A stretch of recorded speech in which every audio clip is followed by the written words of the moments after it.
नमस्कार दोस्तों, स्वागत है आपका हमारे YouTube चैनल में।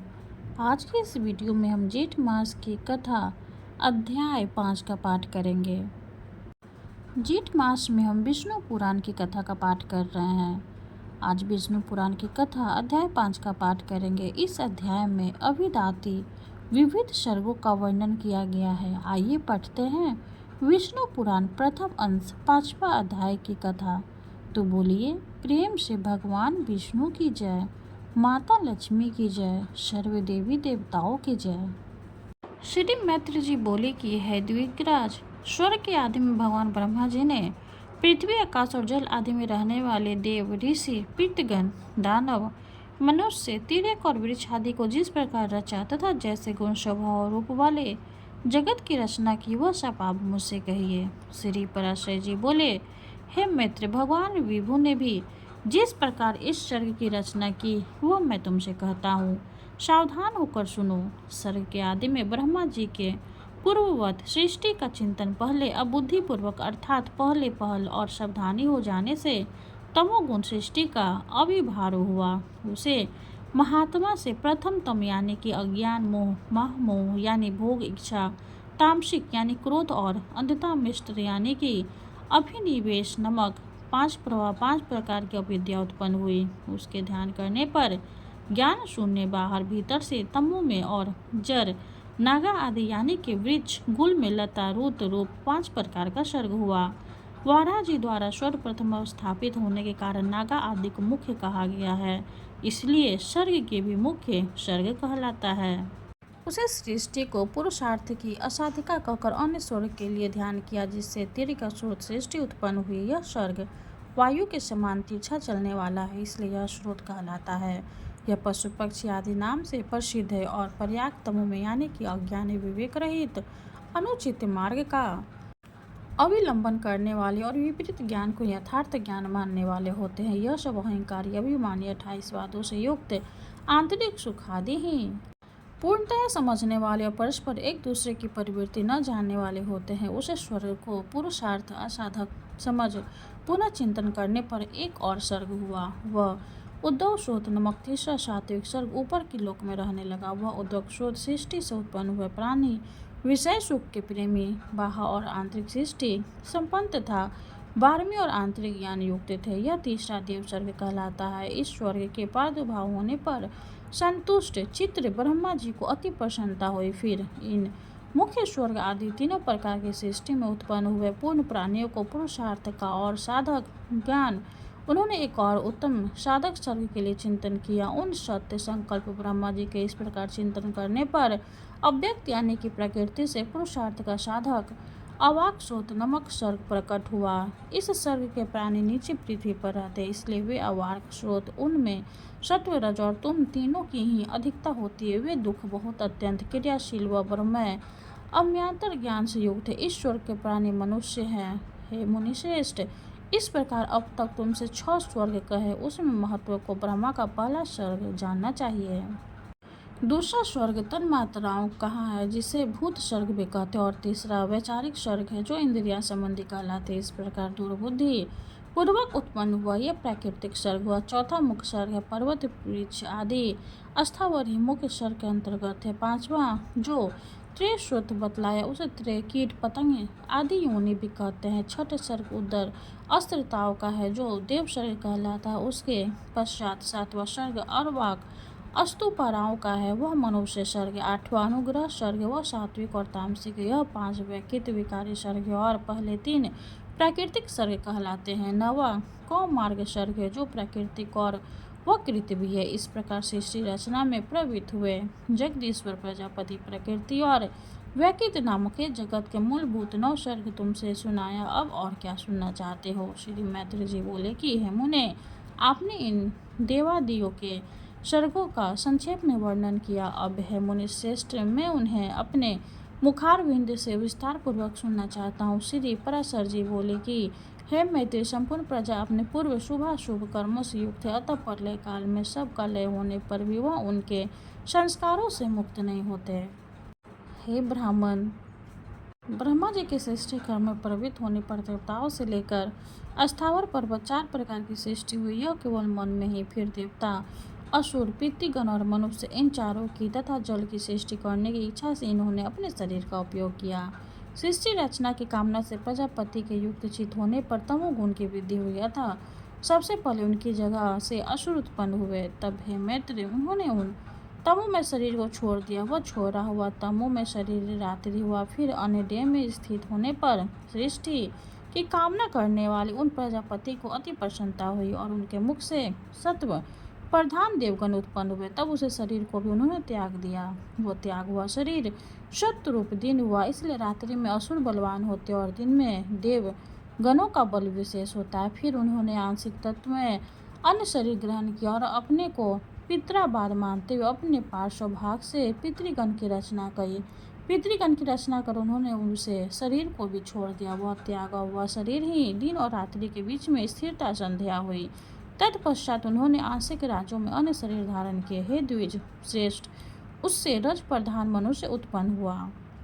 फिर शीघ्र ही प्रजापति ने वह शरीर भी त्याग दिया, वही जो सना हुआ, जिसे पूर्व संध्या अर्थात प्रातः काल कहते हैं। इसलिए मैत्री प्रातः काल होने पर मनुष्य और सायकाल के समय पीटर बलवान होते। इस प्रकार रात्रि, दिन, प्रातः काल और सायकाल यह चारों प्रभु ब्रह्मा जी के शरीर है और तीनों गुण के आश्रय हैं। फिर ब्रह्मा जी ने एक और रजो मातिम शरीर धारण किया। उसके द्वारा ब्रह्मा जी ने सुधा उत्पन्न हुई और सुधा से काम की उत्पत्ति हुई। तब भगवान प्रजापति ने अंधकार में स्थित होकर सुधाग्रस्त सृष्टि की रचना की। उसमें बड़े कुरूप और दाढ़ी मूछ वाले व्यक्ति उत्पन्न हुए। वे स्वयं ब्रह्मा जी की ओर ही उन्हें भक्षण करने के लिए दौड़े।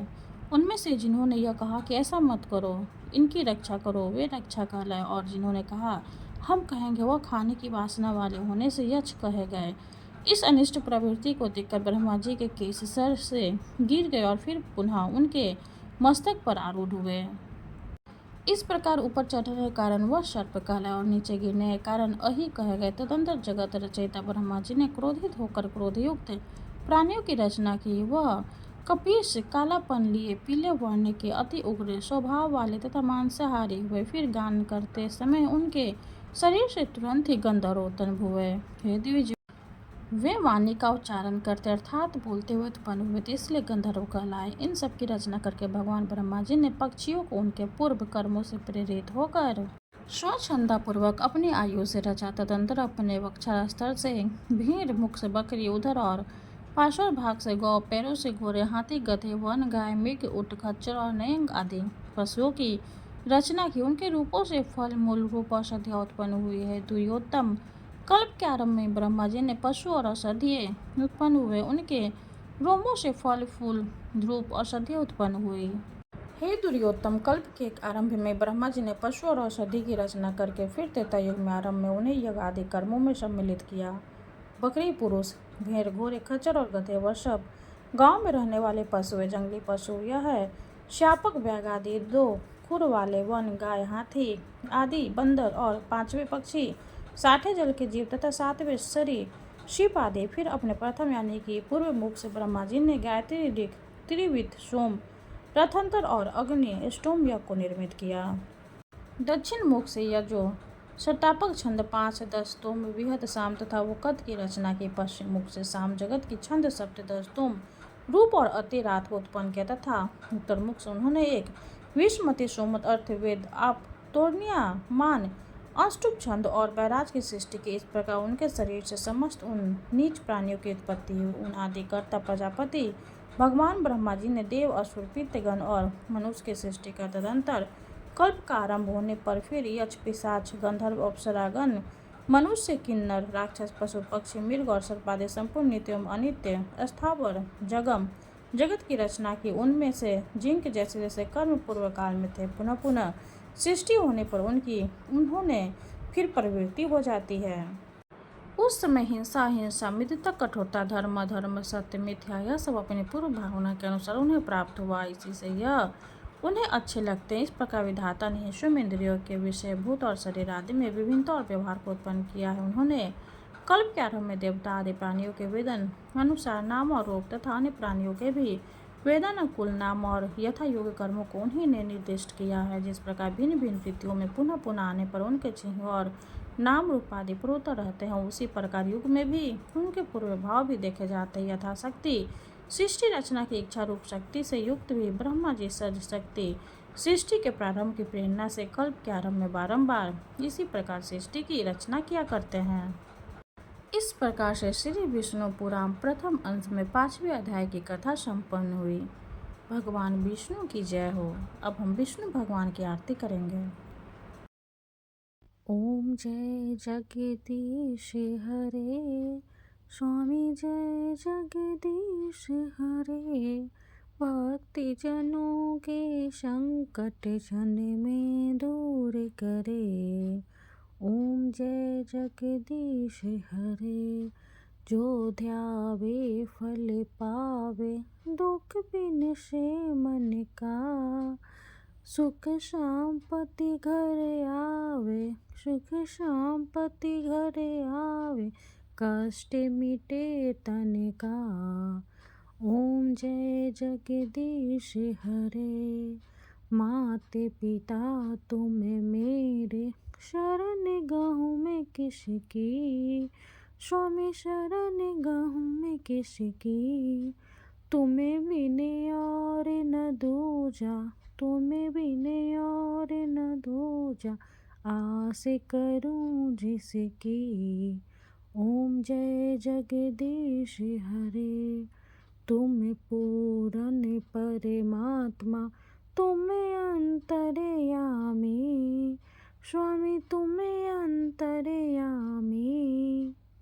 पारे ब्रह्म परमेश्वर, पारे ब्रह्म परमेश्वर, तुम सबके स्वामी।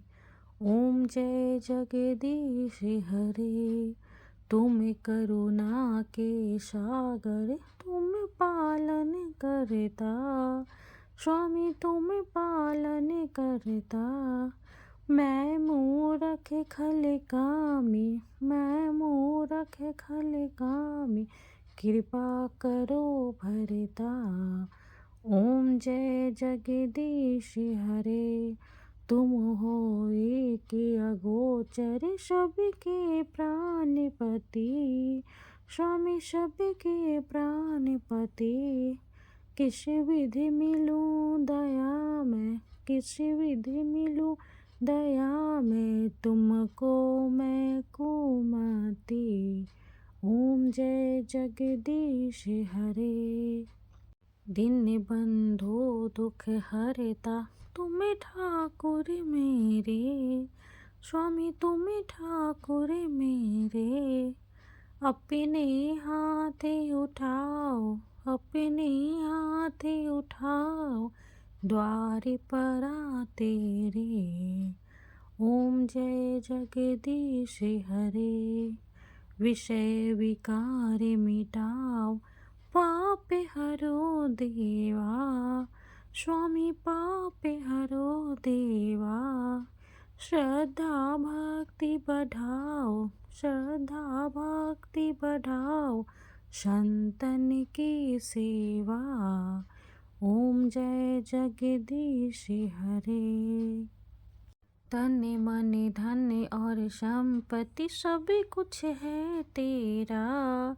स्वामी सब कुछ है तेरा, तेरा तुझको अर्पण, तेरा तुझको अर्पण, क्या लागे मेरा।